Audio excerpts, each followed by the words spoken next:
समा के चावल, आलू की सूखी सब्जी, दही वाली अरबी की सब्जी, राजगिरे की कड़ी, ठंडा ठंडा फ्रूट रायता, मीठे में साबूदाना खीर और राजगिरे की रोटी। उपवास के दिनों में अगर सब्जी, रोटी, कड़ी, चावल, रायता इन सारी चीजों से बनी हुई एक तैयार फलाहारी थाली मिल जाए ना, तो पेट भरने की एक सेटिस्फेक्शन सी हो जाती है।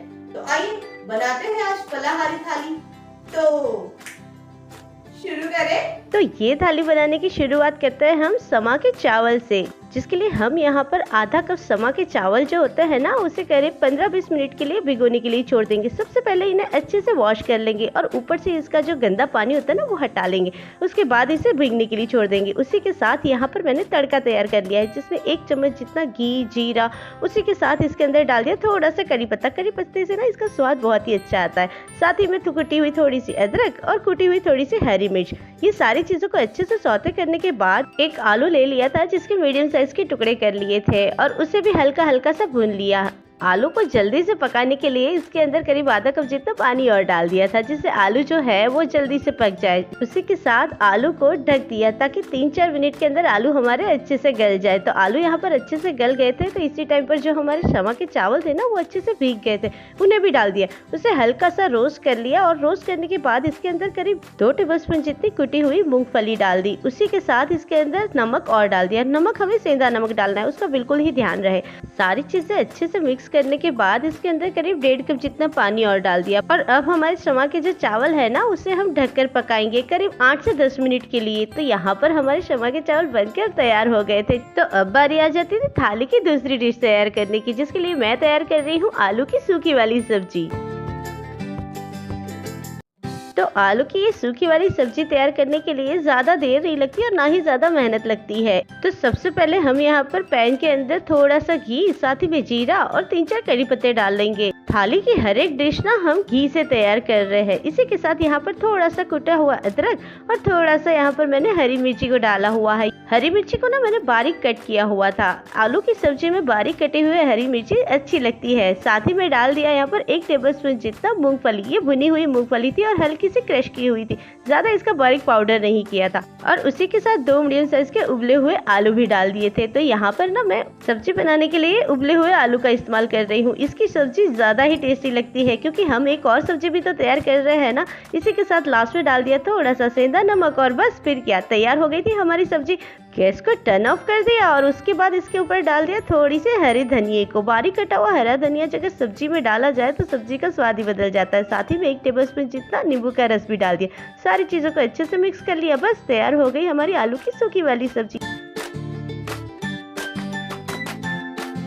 तो अब बारी आ जाती थी दही वाली अरबी की सब्जी की। तो यहाँ पर मैंने एक पैन ले लिया और उसके अंदर थोड़ा सा घी डाल लिया। उसी के साथ मैंने यहाँ पर अरबी को ना पहले ही कुकर के अंदर बॉईल कर लिया था और उसके छिलके निकाल लिए थे। उसी के साथ इसके पीसेस भी कर लिए हैं। तो इन्हें अभी हल्का हल्का सा हम घी के अंदर ना रोस्ट कर लेंगे, जिससे अरबी के ऊपर एक हल्की सी क्रंची लेयर आ जाए। तो यहाँ पर हमारी अरबी हल्की हल्की सी रोस्ट हो गई है और देख लीजिए इसका कलर भी चेंज हो गया है। तो अब हम तैयार करते हैं हमारी अरबी के लिए तड़का। तो यहाँ पर फिर से घी डाल लिया, साथ में थोड़ा सा जीरा, उसी के साथ डाल दिया थोड़ा सा क्रश किया हुआ अदरक। अदरक को अच्छे से भूनने के बाद थोड़ी सी बारीक कटी हुई हरी मिर्ची डालनी थी। हरी मिर्ची का स्वाद तो बहुत ही अच्छा आता है।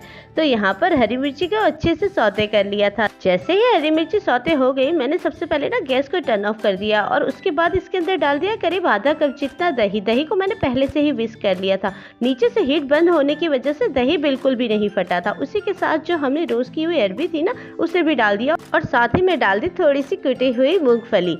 बस इन सारी चीजों को डालने के बाद अच्छे से इन्हें रोस्ट करती रही। उसी के साथ गैस को टर्न ऑन तो कर लिया था, पर बहुत ही स्लो फ्लेम के ऊपर था और इसे कांस्टेंट मिक्स भी करती रही, जिसकी वजह से देख लीजिए अब सब्जी का टेक्सचर कुछ अभी इस तरह का आया हुआ है। उसी के साथ करीब आधा कप जितना पानी और डाल दिया और इसे और मिक्स करती रही। साथ में सेंधा नमक डाला, पर ध्यान रखिएगा सब्जी जब हमारी उबलने को आए तभी नमक डालिएगा। नमक डालने की वजह से कहीं दही ना फट ना जाए। अगर कभी ऐसा लगे आपको कि आपकी सब्जी या दही कहीं फटने वाला है, तो उसके अंदर आप सिंगाड़े का आटा भी मिक्स करके डाल सकते हैं। तो यहाँ पर हमारी सब्जी बनकर तैयार हो गई है। तो अब बारी आ जाती थी राजगिरे की कड़ी तैयार करने की। तो कड़ी तैयार करने के लिए मैंने यहाँ पर करीब 1 कप जितना दही लिया होता, जिसे अच्छे से विस्क कर लिया और विस्क करने के बाद उसके अंदर करीब 2 चम्मच जितना राजगिरे का आटा और डाल दिया, उसे फिर से मिक्स कर लिया। इन दोनों चीजों को अच्छे से मिक्स कर लिया ताकि इसके अंदर लम्स ना बन जाए और साथ में डाल दिया 1 कप जितना पानी। और तो आइए जल्दी से अब कड़ी का तड़का तैयार कर लेते हैं, जिसमें सबसे पहले मैंने घी डाल दिया, जीरा डाल दिया, साथ में इसके अंदर डाल दिया थोड़े से करी पत्ता, क्योंकि चाहे कोई भी कड़ी हो, राजगिरे की हो या बेसन की, कड़ी पत्ते तो पड़ेंगे ही पड़ेंगे। और उसी के साथ डाल दिया थोड़ा सा अदरक और हरी मिर्ची। जैसे ही अदरक और हरी मिर्ची सौते हो गए, इसके अंदर जो हमने वो मिक्सचर तैयार किया था ना राजगिरे और दही वाला, वो डाल दिया। बस उसके बाद क्या, अच्छे से कड़ी को कांस्टेंट मिक्स करते रहिए और साथ में जो हमारी फ्लेम होती है ना, उसे स्लो कर लीजिए। नमक हमें अभी नहीं डालना है, रीजन बस यही हो जाता है कि कड़ी के है जो कहीं फट ना जाए, हमारी कडल ना हो जाए, यही रीजन था। तो यहाँ पर कड़ी अच्छे से उबल गई थी और टेक्सचर भी बिल्कुल परफेक्ट आया था। तो शाम के चावल के साथ हमें कड़ी बनानी बहुत ही जरूरी हो जाती थी। साथ ही में कड़ी के उबलने के बाद थोड़ा सा सेंधा नमक और डाल दिया, तो कड़ी बनकर हमारी तैयार है। हाँ, थोड़ी सी ठंडी हो जाए ना, उसके बाद बारीक कटा हुआ हरा धनिया जरूर डालिएगा। तो इसके बाद तो हमारी कड़ी और भी ज्यादा टेस्टी लगेगी और यम्मी लगेगी।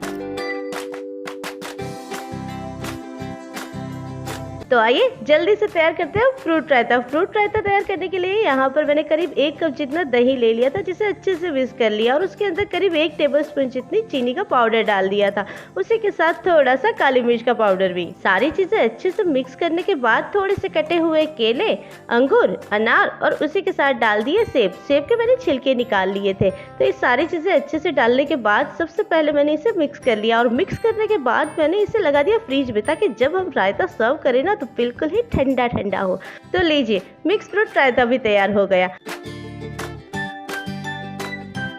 आइए तैयार करते हैं साबूदाना खीर। तो साबूदाना खीर तैयार करने के लिए मैंने यहाँ पर ना 1 लीटर जितना दूध लिया था। हाँ, मैं एक चीज जरूर आपको बताऊंगी, साबूदाना मैंने रात को ही भिगो दिया था। ये करीब आधा कप जितने साबूदाने थे, जिसको रात को भिगोने के बाद सुबह मैंने इसकी खीर तैयार की थी। तो जैसे ही दूध में एक उबाली आ गई, वो साबूदाने थे ना, वो मैंने डाल दिए थे खीर के अंदर और फिर दूध को बिल्कुल ही स्लो फ्लेम के ऊपर बॉईल होने दिया। उसी के साथ 1/4 चम्मच जितना इलायची पाउडर और थोड़ा सा जायफल का पाउडर, ये दोनों चीजें डालकर दूध को अच्छे से उबालती रही। तो इसी तरह से दूध को उबालते उबालते हमारे जो साबूदाने थे ना, वो बिल्कुल ही ट्रांसपेरेंट हो गए थे। जैसे ही साबूदाने ट्रांसपेरेंट हो जाए, समझ जाइए हमारी खीर लगभग तैयार हो गई थी।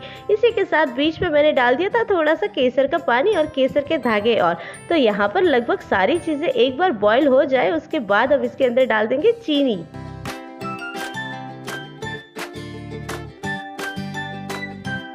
तो ये लीजिए, खीर उबलते उबलते बिल्कुल ही तैयार हो गई है, क्योंकि हमारे साबूदाने ट्रांसपेरेंट हो गए हैं, दूध भी बहुत गाढ़ा हो गया था। तो इसी के साथ मैंने इसके अंदर 1/4 कप जितनी चीनी डाल दी थी। चीनी डालने के बाद करीब 1.5-2 मिनट के लिए और बॉईल कर लिया था। तो खीर लगभग हमारी तैयार थी।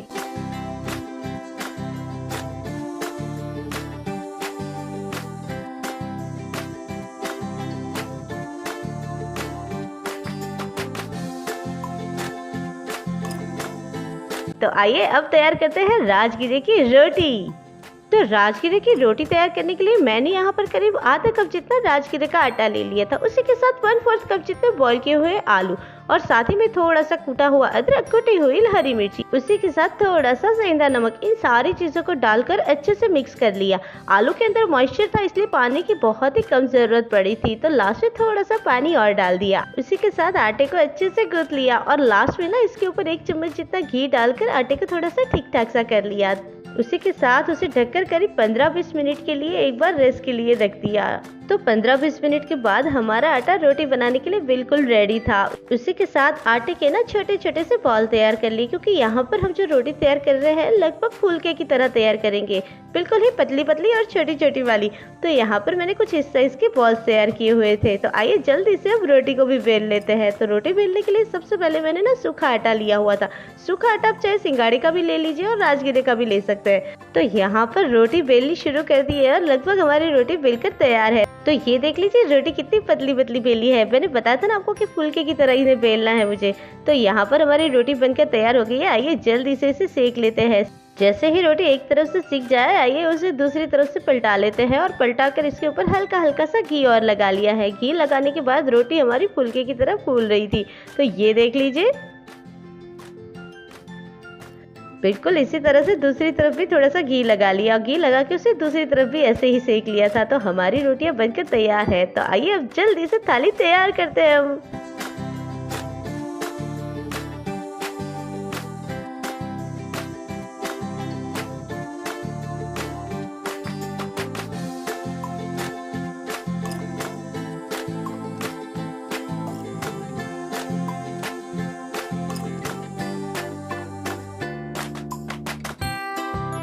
ऐसी थाली मिल जाए तो रोज ही उपवास करने का मन करे।